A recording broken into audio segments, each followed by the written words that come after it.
দীর্ঘদিনের বন্ধুত্ব মাহমুদুল্লাহ রিয়াদের তামিম ইকবালের সঙ্গে। খেলেন একই দলে, বরিশালেও দুইবার চ্যাম্পিয়ন হয়েছেন একই সাথে। সেই তামিম ইকবাল আজ সিসিউতে। তামিম ইকবালের সহধর্মিণী আয়েশা ইকবাল ছুটে এলেন, মাহমুদুল্লাহ রিয়াদ অপেক্ষা করছেন। সিসিউর বেডের পাশে তামিম ইকবালের সহধর্মিণী সবসময় আছেন। স্বামীর পাশে বসে কোরআন শরীফ পড়ছেন, প্রার্থনা করছেন। স্বামী দ্রুত সুস্থ হয়ে বাসায় ফিরবে, তামিম ইকবালকে বাসায় নিয়ে যাবেন। একটি ব্লক ধরা পড়েছে, সেই ব্লক সারাতে রিংও লাগানো হয়েছে। তবে তামিম ইকবালের অবস্থা এখনও সংকটাপন্ন। যদিও চোখ মেলেছেন, কথা বলেছেন পরিবারের সঙ্গে, কিন্তু আর কি মাঠে ফিরতে পারবেন? সেভাবে ব্যাট বল নিয়ে দৌড়াদৌড়ি করতে পারবেন? নেতৃত্ব দিতে পারবেন?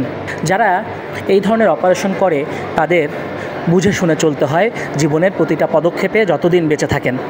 এখন সবার প্রার্থনা তামিম ইকবাল, প্রিয় খান সাহেব সুস্থ হয়ে যাবেন, পরিবারের কাছে ফিরবেন।